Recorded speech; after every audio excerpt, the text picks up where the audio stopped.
အားလုံးပဲမင်္ဂလာပါအင်းမြင့် education မှာယနေ့သင်ကြားမယ့်သင်ကြားရေး lesson ကတော့ G8 သင်ယူအခန်း2ရဲ့ lesson 21ပဲဖြစ်ပါတယ်ဆရာတို့ပုဒ်စာနံပါတ်4ကိုဆက်လက်လေ့လာလိုက်ရအောင်ပါပုဒ်စာနံပါတ်4မှာစတူယန်ဤ area ညီမျှခြင်းအနားနှစ်ထပ်ဖြစ်၍စတူယန်ဤအနားတစ်ဖက်ညီမျှခြင်း square root of area ဖြစ်သည်အောက်ဖော်ပြပါ area များရှိသောစတူယန်တို့ဤအနားတစ်ဖက်ကိုရှာပါလို့ပြောထားပါတယ်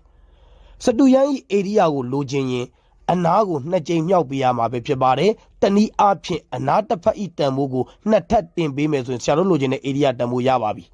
စတူယန်ဤအနားတစ်ဖက်ကိုလိုချင်ရင် area တန်ဖိုးကိုနှစ်ထပ်ကိန်းရင်ရှာပေးရမှာပဲဖြစ်ပါတယ်လိုချင်တာဒီစတူယန်ဤအနားတစ်ဖက်ပါဆရာနံပါတ်5တွက်ပြပါမယ်ကြံတဲ့ပုဒ်စာတွေကိုကိုယ်တိုင်စူးစမ်းပြီးတော့တွက်ကြည့်ပါပေးထားသော area တန်ဖိုးဒီ196 mm square ပဲဖြစ်ပါတယ်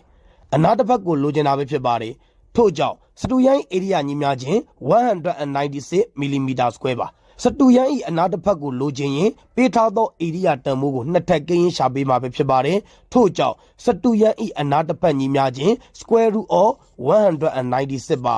196သည်40 square နဲ့ညီမျှပါတယ်ရရှိလာသောစတူယန်ဤအနားတစ်ဖက်ကိုပြောပါဆိုရင်40မှာပေးထားသော unit သည်မီလီမီတာဖြစ်သည့်အတွက်40 မီလီမီတာပဲဖြစ်ပါတယ်ယနေ့သင်ကြားပေးခဲ့တဲ့သင်ကြားရေး lesson ကိုနားလည်လိမ့်မယ်လို့ထင်ပါတယ်အားလုံးကိုကျေးဇူးတင်ပါတယ်ရှင်လန်းချမ်းမြေ့ကြပါစေဗျာ